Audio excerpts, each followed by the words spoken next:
Suicide bombers on a new killing spree in Iraq right now. At least 33 people are dead in today's attack in Baghdad alone. And the violence could take a dangerous toll on President Obama's plans to end combat operations in Iraq by August of next year. Let's go to our Pentagon correspondent, Chris Lawrence. Chris?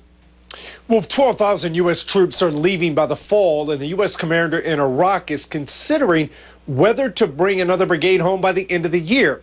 But what happens to the withdrawal plan if the last few weeks in Iraq are just the beginning? In a matter of days, a suicide bomber broke up a reconciliation between tribal leaders. Another drove his motorcycle into a crowd of potential police recruits. And a car bomb tore through a cattle market. 3 attacks, more than 70 dead. There are things that can pull us off track and cause violence to really reignite in a greater way. These attacks were in areas that are supposed to be peaceful, but it's northern Iraq that really concerns U.S. commanders. There, tensions are rising over who controls the oil and the cash that comes with it.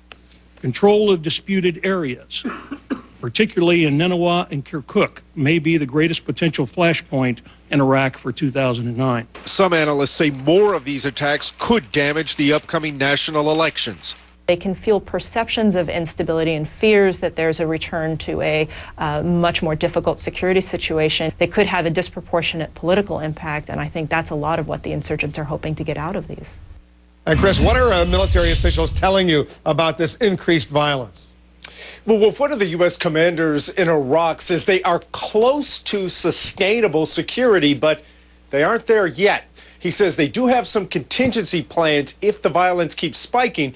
But when I asked him, don't fewer troops mean fewer contingencies, he admitted it does reduce the military options. Are you hearing any talk of the Iraqis perhaps asking for a new deadline for the combat forces getting out by the end of August next year and all U.S. troops out by the end of 2011?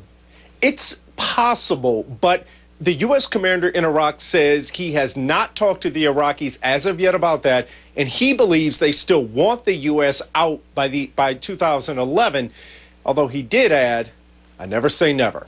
Chris Lawrence at the Pentagon, thank you. And almost